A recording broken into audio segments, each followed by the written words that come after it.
আসসালামু আলাইকুম প্রিয় শিক্ষার্থীরা, আশা করি সবাই ভালো আছো। যেহেতু আমরা জানি আমাদের প্রশ্নের মধ্যে সবার একটা অনুচ্ছেদের মতো থাকে, এরকম একটা অনুচ্ছেদ থাকে, এরপরে আমাদের প্রশ্নগুলো থাকে। তো আমাদের ১ নং কাজ ১ হচ্ছে, দেখো কাজ ১ হচ্ছে অনুষ্ঠান আয়োজনের দলগত আলোচনা ও পরিকল্পনা ক, খ, গ। এই যে এই ক, খ, গ এর উত্তর দিতে হবে আমাদের। তো দেখো এই কাজের জন্য তোমাদেরকে ২০ জনের দলে একত্র করা হয়েছে।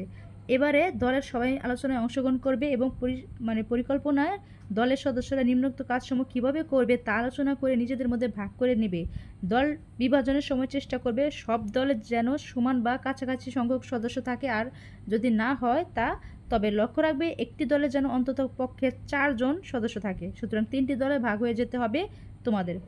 আলোচনা সাপেক্ষে তোমাদেরকে যে কোনো একটি দল বেছে নিয়ে নিচের কাজগুলো করতে হবে। দলগুলো হবে নিম্নরূপ: ১ অনুষ্ঠান আয়োজক দল, ২ অনুষ্ঠানের সাজসজ্জার দল, গ দেখো পরিবেশনা দল। মানে প্রত্যেকটা কিন্তু আলাদা আলাদা তোমাদের দল থাকবে, তোমাদের সেই অনুযায়ী তোমাদের দলটা তোমরা কমপ্লিট করবে। এই উত্তরটা আমি তোমাদের দেখিয়ে দিচ্ছি, ঠিক আছে? এবং এই দেখো এখানে ক অনুষ্ঠানের আয়োজক দল আলোচনা করে দলের কাজের একটি পরিকল্পনা লিখবে, যেখানে মানে কী একটা আয়োজন করবে সেই একটা সুন্দর একটা নাম তো দিতে হবে। আমরা দিব ধরো পিঠাপুলি, ঠিক আছে? অনুষ্ঠানে একটি নান্দনিক নাম দিব ধরো পিঠাপুলি।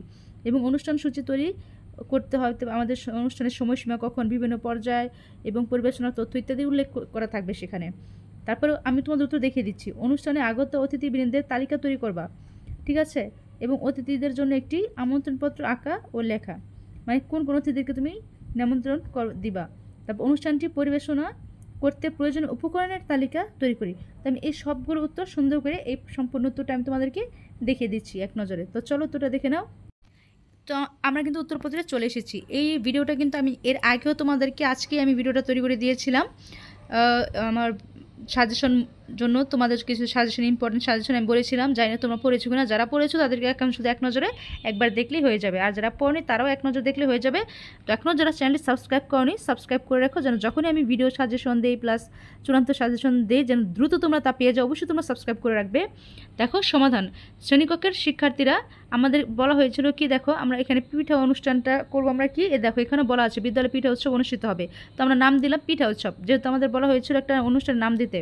তো দেখো শ্রেণীকক্ষের শিক্ষার্থীরা 5 সদস্যের দল গঠন করে পিঠা উৎসবে অংশগ্রহণের প্রস্তুতি গ্রহণ করবে। যেহেতু সেখানে 4টি দল বলা হয়েছে, তোমরা সে অনুযায়ী তোমরা 4টি দল দিতে পারো।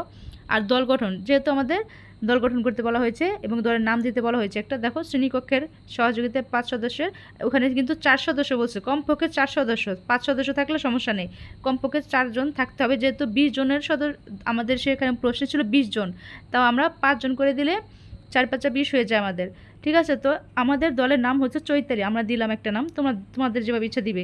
এরপর তোমাদের দল নেতা, তোমাদের দল বিভক্ত করা হবে যেভাবে। দেখো জাহানারা, অন্যান্য সদস্য রূপা, সোনা, ববিতা ও আমি কান্তা, এইভাবে তোমাদের দল বিভক্ত থাকবে, ঠিক প্রশ্নের মধ্যে যেভাবে বলা হয়েছে। এরপর দেখো উপকরণ সংগ্রহ, দলনেতা জাহানারা, আমাদের কিন্তু উপকরণগুলো কি সেগুলো সংগ্রহ করতে বলা হয়েছে। তো দেখো দলনেতা জাহানারা নির্দেশনা অনুসারে, মানে জাহানারা নির্দেশনায় যে কোনো একজন তো দলনেতা থাকবে, তো নির্দেশনা অনুসারে আমরা উপকরণ সংগ্রহ করলাম। আমরা চাউলের গুঁড়া, যেহেতু আমাদের উৎসবটি হচ্ছে পিঠা নিয়ে, তো আমরা চাউলের গুঁড়া, লবণ, চিনি, তৈল, গুড়, দুধ, নারিকেল, নকশা, চাচ, এরপর নতুন চিরুনি, কাঁচা আমাদের যে কাঁটা চামচ থাকবে, এগুলো সংগ্রহ করলাম। এরপর পিঠা তৈরির পালা এখন। তো দেখো আমরা প্রথমে চুলায় পানি ফুটিয়ে নিলাম। এবার ফুটন্ত পানিতে চাউলের গুঁড়া, লবণ ও পরিমাণ মতো চিনি দিয়ে মন্ড তৈরি করে নিলাম। এবার মন্ড ঠান্ডা হওয়া পর্যন্ত অপেক্ষা করলাম। মন্ডের সাথে নারিকেল মিশিয়ে ভালো করে কাই করে নিলাম। তৈরিকৃত কাই বিভিন্ন আকৃতি দিলাম। এবার নকশার ছাঁচ ধারা বিভিন্ন আকৃতিতে নকশা দিলাম। তৈরি করা নকশা পিঠা তৈল গরম করতে তাতে ভেজে নেওয়া হলো। এবার দেখো তৈরিকৃত মন্ডকে পাতার আকৃতি দিয়ে তাতে কাঁটা চামচ দিয়ে পাতার নকশা করা হলো। তেল ভালো করে গরম করে তাতে তৈরিকৃত পাতার নকশা পিঠা ভেজে নেওয়া হলো। এবার দেখো তৈরিকৃত মন্ডকে ফুলের আকৃতি দিতে হবে। এবার নতুন চিরুনি বা কাঁটা চামচের সাহায্যে মন্ডতে ফুলের নকশা তৈরি করে গরম তেলে ভেজে নেওয়া হবে। তোমরা কিন্তু এটা ফুল পিঠা অনেক কিছু, তোমাদের এলাকাতে অনেকে ফুল পিঠা বলে, যেটা পরে আবার গুড় দিয়ে সেগুলোকে আবার করা হয়। তো এইটাই কিন্তু, তো আমাদের ছিল এই পিঠা উৎসবটি, এবং এর জন্য আমাদের যে নিমন্ত্রণপত্র তৈরি করতে বলা হয়েছে। তো দেখো আমরা আবার প্রশ্নে চলে আসলাম। যেহেতু অনুষ্ঠানের আয়োজক দল, আমরা দলের নাম দিয়েছি, নান্দনিক নাম দিলাম। এবার আমাদের সূচি তৈরি করতে, আমাদের যে প্রয়োজনীয় উপকরণ সেগুলো আমরা তালিকা তৈরি করলাম। এবার আমাদের কাজ হচ্ছে অতিথিদের জন্য একটি আমন্ত্রণ আঁকা ও লেখা। এই আমরা কিন্তু এর উত্তর দিয়েছি। এবার আমরা যে আমাদের তোমরা এগুলো কিন্তু সিরিয়ালি করবা। আমি তোমাদেরকে উত্তরগুলো দেখিয়ে দিচ্ছি, কিন্তু তোমরা কিন্তু 1 2 3 4 5 এই সিরিয়ালটা কিন্তু মেনটেন করবা। উত্তর যখন লিখবা তোমরা কিন্তু এই সিরিয়ালের উত্তরগুলো লিখবা, এলোমেলোভাবে লিখবা না। যখন 1 লিখবা তখন অনুষ্ঠানের নাম দিবা, 2 দিয়ে অনুষ্ঠান সূচি তৈরি দিবে, 3 দিয়ে অনুষ্ঠানে আগত অতিথিবৃন্দের তালিকা। ধরো তুমি অতিথিবৃন্দের তালিকা দিলা, তোমাদের প্রধান শিক্ষক, তারপর সহকারী শিক্ষকদের, তারপরে তোমাদের যে স্কুলের যে প্রতিষ্ঠানের অনেক বড় বড় যারা থাকে তাদের কয়েকজনের নাম দিতে পারো। এভাবে কয়েকটা নাম দিয়ে দিবা, আশা করি তোমরা বুঝতেছো। এবং অতিথিদের জন্য একটি আমন্ত্রণপত্র আঁকা ও লেখা, এটা আমি তোমাদেরকে দেখিয়ে দিচ্ছি কীভাবে লিখতে হবে। তো দেখো তোমরা ঠিক এরকম একটা পিঠা উৎসব, এখানে তোমরা 1429 দেওয়া আছে, তোমরা তোমাদের মতো দিয়ে দিতে পারো, ঠিক আছে। তো দেখো এখানে স্থাপত্য বিভাগ, বাংলাদেশ ইউনিভার্সিটি, দেখো এখানে যেরকম দিয়ে দিয়েছে তোমরা চাইলে তোমাদের স্কুলের নাম দিবে এখানে, ঠিক আছে। দেখো তোমরা এখানে পিঠা উৎসবের নাম দিয়ে দেন এখানে দিয়ে দিবে। এই যে দেখো বলা হয়েছে না স্থান, তোমাদের যেই ক্লাস থাকবে সেই ক্লাসের নাম দিবে, তোমাদের স্কুলের নাম দিবে এখানে। আর সময়, যে সময়টাতে তোমাদের যেদিন অনুষ্ঠানটা হবে, যেমন ধরো যেহেতু পরীক্ষাটা 6 তারিখ হবে, তাই তোমরা এখানে 6 তারিখ দিয়ে দিবে, 2024 দিয়ে দিবে। আর বাংলা মাসের নামটা এখানে দিয়ে দিবে। তারপরে মঙ্গলবার যদি পারো দিয়ে দিবে, আর যদি না পারো সমস্যা নেই, শুধু ইংলিশে দিলেও চলবে। তারপর যখন আমাদের অনুষ্ঠানটা হবে, এখানে মঙ্গলবার দুপুর 1টা দেওয়া আছে, বিকাল 3টা পর্যন্ত। তো তোমাদের যে টাইমটা তোমরা অনুষ্ঠান করবে সেটা তোমরা দিয়ে দিতে পারো, কোনো সমস্যা নেই। এরপর দেখো এখানে তোমাদের যে সাংস্কৃতিক ক্লাবে তোমাদের যে আয়োজনে যাদেরকে নিমন্ত্রণ করবে তাদের নাম এখানে লিখতে পারো। যাকে দিবা কার্ডটা তাদেরকে এখানে নাম লিখে দেন তোমরা দিতে পারো, ঠিক আছে। তো তোমরা এখানে যে কৃষি বলা আছে এখানে তোমরা তোমাদের বিভাগ দিতে পারো। তোমাদের ক্লাসে যদি শাখা থাকে, একটা ক্লাস অনেকগুলো শাখা থাকে না, সেই শাখা দিয়ে তোমরা চাইলে করতে পারো। বা তোমাদের ক্লাসে ফুল একটা যে নাম থাকে শাখা, সেটাও তোমরা দিতে পারো।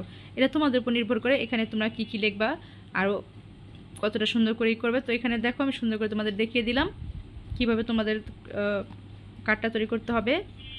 তো দেখো যেহেতু আমরা আমাদের পরিবেশনার উপকরণগুলো তালিকা তৈরি করেছি, আমন্ত্রণপত্রটা আঁকা ও লেখা কমপ্লিট করলাম, অতিথিবৃন্দের তালিকা তৈরি করাটা আমরা বলেছি, তো তোমরা কাদেরকে করবে সেই তালিকাটা 1 2 3 দিয়ে ওনাদের নামটা লিখে দিবে। আর আমরা অনুষ্ঠানের সময় বিভিন্ন পর্যায়ে পরিবেশনার তথ্য ইত্যাদি উল্লেখ করব অনুষ্ঠানের সূচি তৈরিতে। তো ওই সূচিটা কীভাবে তৈরি করতে হবে এখানে আছে, তোমরা চাইলে সেটা এভাবে তৈরি করতে পারো, ঠিক আছে। তো আমি কিন্তু এই উত্তরগুলো পর্যায়ক্রমে দেখিয়েছি। অথবা দেখো এখানে অর্থাৎ অনুষ্ঠান আয়োজনের পরিকল্পনা মূল্যায়ন খাতায় লিখবে এবং তোমাদের মূল্যায়ন খাতায় কিন্তু লিখবে। এই যে উত্তরটা আমি তোমাদের দেখিয়েছি সেটা কিন্তু মূল্যায়ন খাতায় লিখবে এবং তার মধ্যে কোনটি মানে কোন কাজটি তোমার অংশ হবে তা উল্লেখ করবে। এবং যেটা লিখবে তো এটা তো লিখবে, এবং তোমার যে কাজটা থাকবে সেই কাজটা কিন্তু তোমাকে উল্লেখ করতে হবে। তো দেখো আমরা কিন্তু উত্তরটা দেখিয়ে দিয়েছি। এখন তোমাদের কাজ হচ্ছে, দেখো কি, আমরা 5 জন বিদ্যালয়ের পিঠা উৎসবে আমাদের তৈরি 3 রকমের নকশা পিঠা নিয়ে উপস্থিত হলাম। তো তোমরা যে কাজটা করছো সেখানে যে উপস্থাপনা এখানে তোমরা দিতে পারো। দলনেতা জাহানারা আমাদের দলের চৈতালির তৈরি নকশা পিঠাগুলি কি করেছে সকলের সামনে উপস্থাপন করলো, সবাই আমাদের নকশা পিঠা কি অনেক প্রশংসা করলো। তো আমি কিন্তু উত্তরটা অনেক সুন্দর করে তোমাদেরকে দেখিয়ে দিয়েছি। তো আমি তোমাদের একটি ধারণা দিয়ে দিয়েছি, তোমরা চাইলে এখান থেকে আরও একটু বেশি করে গুছিয়ে তোমরা চাইলে তোমাদের মতো করে উৎসবের নাম দিয়ে লিখতে পারো, কোনো সমস্যা নেই। এরপর আমি তোমাদেরকে এখন দেখো আমি তোমাদেরকে ক নাম্বার কাজের সমস্যাটা দিয়ে সমাধান করে দিয়েছি। এখন আমি অথবা দিয়ে তোমরা চাইলে এটাও দিতে পারো, অথবা এই প্রশ্নটা চাইলে দিতে পারো, অথবা দিয়ে তোমরা এই প্রশ্ন উত্তরটাও দিতে পারো খ নাম্বার। তো ক্ষয়ের উত্তরটা আমি তোমাদেরকে নেক্সট ভিডিও দেখে দিচ্ছি। তো চলো তোমরা নেক্সট ভিডিওটি দেখে নাও, নেক্সট ভিডিওতে তৈরি করে দিচ্ছি।